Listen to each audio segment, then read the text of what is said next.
السلام عليكم ورحمة الله وبركاته. ازيكم عاملين ايه؟ يا رب تكونوا بخير وسعادة وهنا. وصفتنا النهاردة وصفة لذيذة وجميلة ما بتتعملش كتير يعني.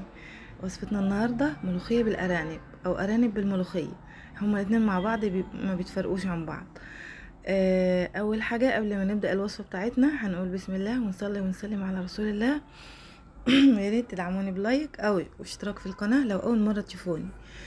اول حاجة هنحتاج معانا ملوخية ربطتين او 3 حسب الكمية اللي انت عايزاها، ومعانا ارانب برضو 1 أو 2 حسب المتاح معاكي.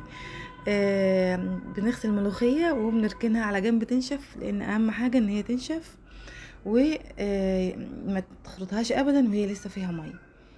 تاني حاجة بقى هنبدأ نغسل الارانب بتاعتنا كويس جدا جدا وننضفها ونغسلها بالليمون ونركنها برضو تتصفى. هنجيب بقى حلة واسعة معانا، بنحميها على النار كويس جدا لحد ما تبقى يعني منصهرة كده او مش منصهرة جامد يعني، بس المهم المية بتاعتها تنشف ونحط فيها معلقة سمنة بلد ومعلقة زيت المتاح معاك. طيب بنقشر حوالي 4 5 6 بصلات كبار صغيرين، المهم زي ما احنا شايفين كده، ورقتين لورا و3 4 حبات هيل. والارانب بتاعتنا بعد ما تصفت كويس من الميه بنزل فيها في الحله وهي كانت يعني سخنه كويس على النار عشان الحاجه متلزقش فيه. بشوح بقى الارانب مع الورق اللورا مع الحبهان مع البصل، وبقلبهم كده شويه لحد ما الميه بتاعتهم تنشف وياخدوا لون، يعني لون خفيف مش احمر جامد يعني، لان هم اساسا يعني ما لهمش جلد، فمش ما ينفعش ان احنا نخليهم يتحمروا لون زايد عن اللازم. بس بقلب لحد ما الميه تنشف وياخدوا لون زي ما قلت، وبعد كده بنزل عليهم بميه بتغلي. دي بتكون الشوربه بتاعتنا، ولما تنزلي بها وهي بتغلي كده بتبدا في السوا بسرعه من غير الارانب ما تطلع يعني دم او تطلع اي حاجه، بسرعه بتبدا في عمليه الغليان على طول.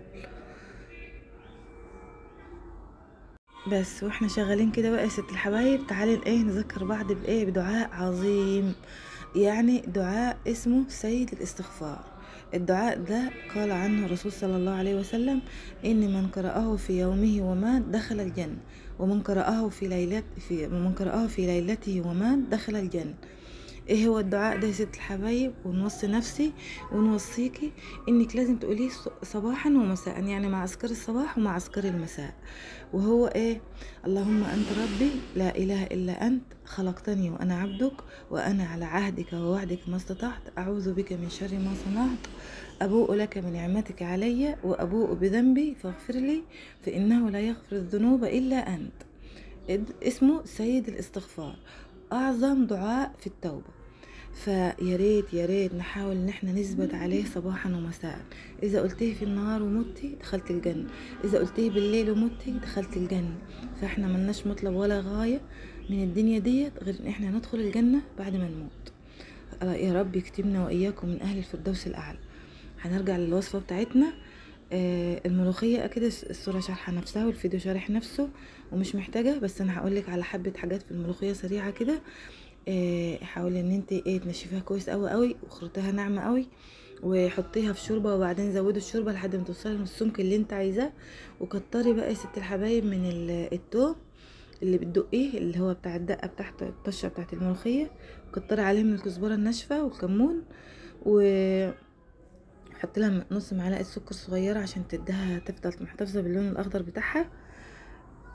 بس دي كانت الوصفه بتاعتنا، يا رب تعجبكم وتكون خفيفه على قلوبكم. وما تنسوناش في لايك وشير وتشتركوا في القناه. والسلام عليكم ورحمه الله وبركاته.